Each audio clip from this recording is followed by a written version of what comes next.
The memory still cuts clean, even though a full year has passed. Last Christmas in Jackson Hole, my mother, Vivian, leaned down toward Lily while everyone else admired the tree. Lily wore her little silver sweater, the one she had begged me to let her wear because it felt magical. She was smiling at the lights when Vivian's voice slid between us like a blade. "You are not my real granddaughter," she whispered, sharp and quiet. "Step away from the family tree." Lily froze. Her hands dropped to her sides as if she no longer knew what to do with them. Her face emptied of every bit of Christmas joy. She looked at me first, then back at Vivian, as if searching for someone to anchor her. "Mom," I said, stepping forward. "Stop talking to her like that." Vivian lifted her chin. "Children need to understand their place. Marissa, your choices come with consequences." Lily's eyes filled. "I did not do anything wrong," she whispered. Her voice cracked on the last word, and something inside me cracked with it. I scooped her into my arms, feeling her small body shaking. Vivian stood still, unbothered, as though the pain she caused was both expected and deserved. That was the night I stopped hoping my mother would ever change. The night I realized I was no longer her daughter. I was Lily's shield. Even now, telling this story feels like peeling back a bruise that never healed.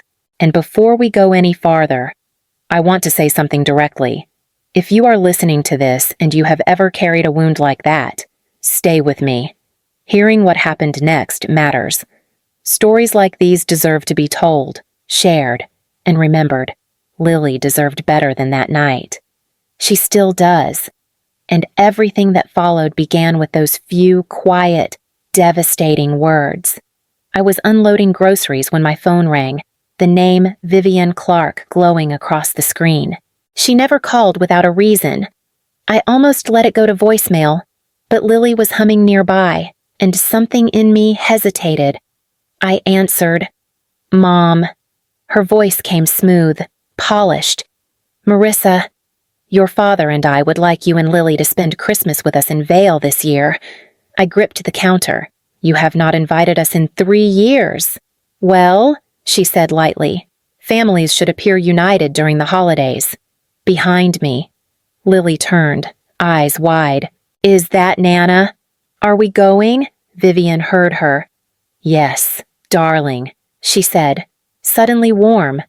"We would love to have you here," Lily squealed, bouncing on her toes. "Mom, please say yes." "A real Christmas," I forced a breath. "I will think about it." "There is nothing to think about," Vivian replied. "Just come prepared to follow the family schedule. We are hosting important guests." After she hung up, Lily threw her arms around me. "She wants us there. Maybe things are different now." Later that evening, I told my best friend, "Taylor." She leaned in, worry tightening her voice. "Marissa, Vivian manipulates everything. If you go, protect yourself." I nodded, but Lily's excitement tugged harder than my fear. 2 days later, Vivian called again. She never wasted time on pleasantries. "What is Lily wearing for Christmas Eve?" she asked. "A forest green velvet dress," I said. She picked it herself. Vivian paused. "Velvet is childish at her age. Charlotte will be in emerald silk. Perhaps Lily should try something more. Refined. She is 11. I replied. "She should dress like an 11-year-old. "Well," Vivian said, clipped, appearances matter, especially with the guests we are hosting. When I hung up, my brother Nathan called almost immediately, as if coordinated. "Mom still talks about your divorce," he said. "She thinks you embarrassed the family. Marissa, do not expect her to let things go." "I am not asking her to," I answered. "She wants perfection this year. Do not cause tension." His tone carried the same quiet threat I grew up with: behave or be punished. That afternoon, a text lit my phone. It was from Eliza, Nathan's wife. "Prepare yourself. Vivian has been telling relatives you do not know how to raise Lily." I stared at Lily across the room, She was threading tiny beads onto a string, tongue poked out in concentration. "Do you think Nana will like it?" she asked, holding up the bracelet. I managed a smile. She should. But unease coiled tight in my chest as her small hands worked, full of hope. The drive into Vale felt like holding my breath for hours. Lily talked non-stop about Coco, carols, and snow angels. I answered when I could, but my mind kept circling Vivian's voice, that silk-wrapped command families should appear united. When we pulled into the Clark chalet, Lily gasped, "Mom, look, they decorated everything." Vivian opened the door before we reached it. "You are late," she said.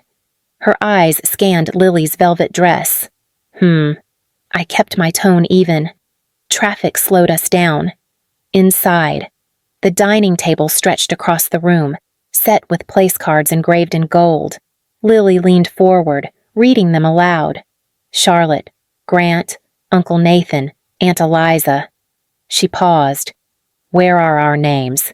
Vivian breezed past her. We adjusted the seating for our guests. "But we are family," Lily said softly. Vivian ignored her and turned to Nathan, who was adjusting his tie. "Make sure the guest chair has enough space. He prefers comfort." Nathan shot me a quick, uneasy glance before looking away. Lily tugged my sleeve. "Maybe our cards fell." I crouched beside her. "It is okay, sweetheart. We will sit wherever they put us." Vivian's voice cut in. "Do not make this dramatic. Marissa, some years, people simply do not fit the arrangement." The words landed like a slap. Lily blinked fast, trying to understand. I straightened, steadying myself. Eliza appeared from the kitchen, wiping her hands on a towel. She met my eyes briefly, an apology flickering, quiet and guilty before turning back to her tasks. Lily whispered, "Maybe Nana just forgot." I squeezed her hand. "We are here together. That is what matters." But as Vivian directed everyone around us like pieces on her private board, a cold certainty settled into me. Lily and I were not guests here. We were intrusions. I had barely set my bag down when my phone buzzed. It was my office. The wildfire settlement case, the one hanging on a razor's edge, needed immediate action. If I did not respond, a family would lose their home. I looked at Lily. "Sweetheart, I need to step out for a little while. Less than an hour." Her smile dimmed, but she nodded. "I will be okay." Vivian folded her arms. "We will manage her. Go handle your job." The pause before job was intentional, a reminder of what she thought my work was worth. "I will be right back," I told Lily. As I drove to a rented workspace 10 minutes away, my chest tightened with every mile. I kept checking my phone until finally, a message from Lily appeared. They let Charlotte and Grant open presents. "Can I open one too?" I typed fast. "Of course, sweetheart. Go ahead." 5 minutes passed. Then another message. Nana said I cannot open anything because I am not really family. My fingers shook. I tried to call, but it went unanswered. A second text followed. "Mom, can we go home?" Please heat rushed through me, anger, guilt, fear mixing together so fast I could barely breathe. I closed the file I was drafting, sent what I could, and ran out the door. When I reached the chalet, I heard laughter drifting from the dining room, full, warm, and complete. I stepped inside. Vivian looked up, unbothered. "You returned sooner than expected." Behind her, Lily was nowhere in sight. My pulse dropped. "Where is my daughter?" Vivian barely moved her fork. "Upstairs." She needed time to compose herself. The way she said it told me everything. A chill swept through me. Lily had not been given time, she had been pushed aside. I took the stairs 2 at a time. Lily sat on the edge of the guest bed, dress rumpled, eyes swollen. She held the bracelet she made for Vivian as if it were the last piece of something she still believed in. "Mom," she whispered. I tried to be good. I really tried. I knelt in front of her. Tell me what happened. She swallowed hard. Nana said I cannot open presents because I am not a real Clark. She told me to eat in the mudroom so I would not embarrass anyone. The words hit like a physical blow. I pulled out my phone and hit record. Lily's voice trembled as she repeated it all, every phrase, every cruelty. When she finished, I wrapped my arms around her. Come with me, I said.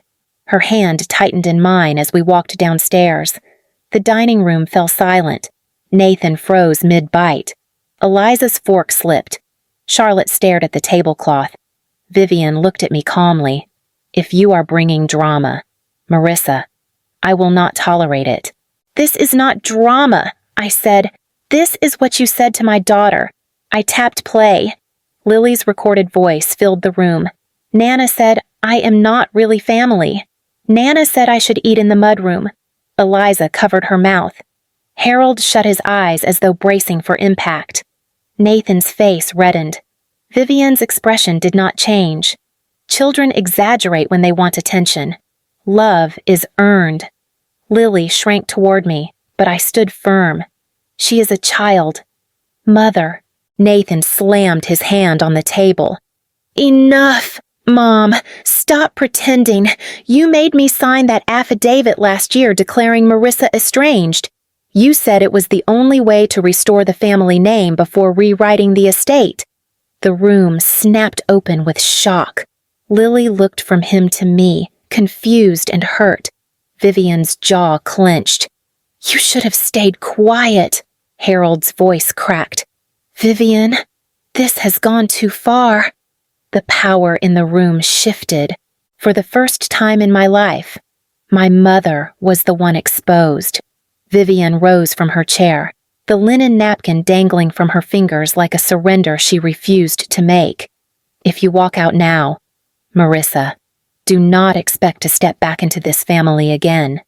Her threat hung in the air, heavy and familiar. I felt Lily's fingers trembling in mine. I steadied my voice. I am not walking out, I said. I am choosing my daughter. There is a difference. Vivian scoffed. You always play the victim. I am done playing anything. I reached into my coat and pulled out the small box Lily had worked on for days. I opened it just enough for the light to catch the beads, then closed it again. This was for you, but it belongs to someone who knows its worth. Color rose in Vivian's cheeks. Do not be dramatic.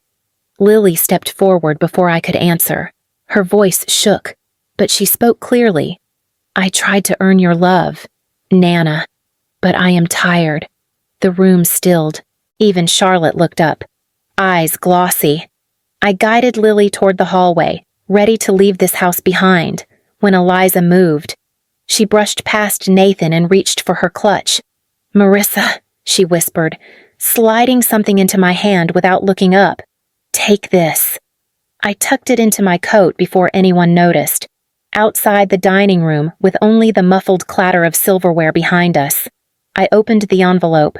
Inside were photocopies of legal documents, estate revisions, emails from Vivian, the affidavit Nathan had mentioned, proof. Lily leaned into me, exhausted. I zipped the envelope away and held her close. We are done here, I said quietly. And together, we stepped into the cold hallway, leaving the Clark table and everything it stood for behind.